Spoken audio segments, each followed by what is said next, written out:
In the book The Art of Possibility by Rosamund Zander and Benjamin Zander, the author discusses truths about life perspectives.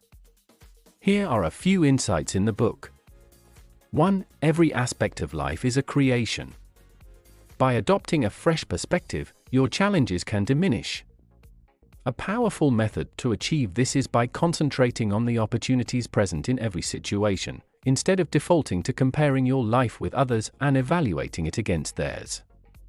2. Everything in life is based on your reference frame. Look at things in a new way and suddenly your problems fade away. 3. Everything in life is a construct. Our perspectives, measurements, competitions, and self-assessments are all inventions. If everything is invented, then it makes sense to create a viewpoint that serves you best. It's worthwhile to devise a framework centered around possibilities. Check out the description below to get more quotes or book insight notes. Okay, that's it for now.